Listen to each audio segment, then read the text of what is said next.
গিনি এসে গীতাকে বলে, আজকেই তো তোর শেষ দিন ছিল। কজন গুন্ডা এসেছিল? 3 জন।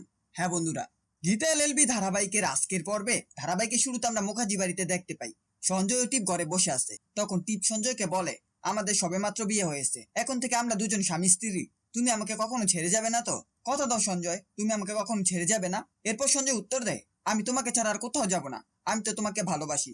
এই বলে সঞ্জয় টিপকে জড়িয়ে ধরে। কিছুক্ষণ পরে গিনি সেখানে চলে আসে এবং বলে, হয়তো আমি ভুল সময় চলে এসেছি। তখন টিপ বলে, না, আপনি কি বলার জন্য এসেছেন সেটা বলুন। এরপর গিনি বলে, তুমি কখনোই সঞ্জয়কে ছাড়বে না, সঞ্জয়কে সবসময় নিজের আঁচলে বেঁধে রাখবে। গীতা সঞ্জয়কে কেড়ে নেওয়ার জন্য অনেক রকম প্ল্যান করবে, তুমি সঞ্জয়কে নিজের করে রাখবে। ওরা চাইলে সবকিছু করতে পারে, ওদের ক্ষমতা অনেক। গিনির কথা শুনে টিপ বলে, সঞ্জয় আমাকে ভালোবাসে, সে কেন আমাকে ছেড়ে কোথাও চলে যাবে? সে আমাকে ছেড়ে কোথাও যাবে না। তাছাড়া আপনি একটা কথা বলুন তো। ঠিক তখনই গিনি বলে ওঠে, তুমি কি বলবে আমি সেটা জানি। আমার বর কোথায়? কেন এই বাড়িতে তাকে দেখা যায় না? গিনি আরো বলে, গীতা আমার স্বামীকে আমার কাছ থেকে কেড়ে নিয়েছে, এখন শাস্তিক দেশের বাইরে গেছে ব্যবসার কাজে। বাইরে যাওয়ার কথা শুনে টিপ বলে, তাহলে তুমি কেন সঙ্গে যাওনি? এরপর গিনি বলে, সে কবল কি আমার আছে? আমাকে তো কখনো বউ হিসাবে মেনেই নেয়নি। শাস্তিকের সঙ্গে আমার বিয়ে ঠিকই হয়েছিল। শাস্তিক আমাদের বাড়িতে ফোন করলে আমি গীতা সেজে সেই ফোন রিসিভ করি। একদিন মন্দিরে দেখা করে আমরা বিয়ে করি। আর সেই থেকেই শাস্তিক আমাকে কখনো নিজের বউ হিসেবে মেনে নেয়নি। তবে টিপ, তুমি এটা জেনে রেখো, একটা মেয়ের সংসার কিন্তু আরেকটা মেয়েই ভাঙতে পারে, আর সেই সংসার গীতা সবসময় ভেঙে এসেছে।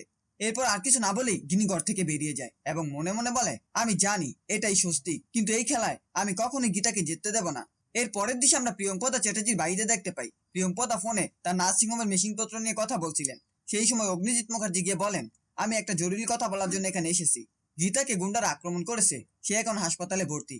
গীতার কথা শুনে প্রিয়ঙ্কদা চ্যাটার্জি বলে, ওকে কেন আপনারা বোঝাতে পারেননি? যে কোনো সময় ও ডেলিভারি হতে পারে, এমন সময় সাবধানে থাকতে হবে, ওকে বাইরে যেতে দেবেন না। এরপর অগ্নিজিৎ মুখার্জি বলে, আপনার মেয়ে যেসব করছে, এমনকি স্বস্তিককে সঞ্জয় প্রমাণ করার জন্য যে নাটক সাজিয়েছে, সেগুলো মোটেও ঠিক করছে না। ধারক সাপুরেও বলেছে স্বস্তিককে গঙ্গার জলে পাওয়া গিয়েছিল এবং টিপ স্বস্তিককে নতুন জীবন দিয়েছে। আমি এটার জন্য টিপের কাছে কৃতজ্ঞ, কিন্তু টিপ আসলে ক্রিমিনাল টাইপের মেয়ে। ঠিক তখনই মনীষী চ্যাটার্জি এসে বলে, মাইন্ড ইউর ল্যাঙ্গুয়েজ, আপনি আমার বাড়িতে দাঁড়িয়ে আমার মেয়ের ব্যাপারে খারাপ কথা বলতে পারেন না। পরবর্তীতে প্রিয়ঙ্কদা চ্যাটার্জি বলে, সঞ্জয় তো নিজেই বলেছে সে স্বস্তিক নয়। তাছাড়া টিপও কখনো ওর ব্যাপারে আমাদের স্পষ্ট করে বলেনি। প্রিয়ঙ্কদার কথা শুনে মনীষিত বলে, তাহলে তুমি কি বলতে চাইছো? আমার মেয়ে মিথ্যে বলছে? অন্যদিকে অগ্নিজিৎ মুখার্জি বলে, আমরা আর কিছুদিন দেখব, যদি প্রমাণ না হয় তাহলে আমরা আবার কেস কোর্টে তুলবো। এরপর অগ্নিজিৎ মুখার্জি বাড়ি থেকে বেরিয়ে যান। মনীষিত তখন প্রিয়ঙ্কদা চ্যাটার্জিকে বলে, তুমি কখনোই আমার মেয়ে মা হয়ে উঠতে পারোনি, সবসময় সৎমায়ের মতো থেকেছো। তখন প্রিয়ঙ্কদা চ্যাটার্জি বলে, সবসময় ভাঙা রেকর্ডের মতো একটা কথাই বলো না। একটা জিনিস মনে রেখো, যদি সঞ্জয় স্বস্তিক প্রমাণিত হয় তখন আমাদের মেয়েরই কষ্টটা বাড়বে, আর তোমাদের চোখে টিপের জন্য আমার কষ্ট টেনশন এগুলো কোনোদিন ধরা পড়বে না। পরের দিকে আমরা আবার মুখার্জি বাড়িতে দেখতে পাই বড়বাবু গীতাকে এসে বলে, অগ্নিকন্যা, আজকে আপনি যেটা করেছেন একদম ঠিক করেননি, আমাকে একবার খবর দিতে পারতেন, আপনাকে কিন্তু আগেও মেরে ফেলার চেষ্টা করা হয়েছিল, মনে নেই সেটা? তখন গীতা বলে, বড়বাবু আমার সবকিছু মনে আছে, আমার সঙ্গে কে কেমন ব্যবহার করেছে আমি কিছু বলিনি।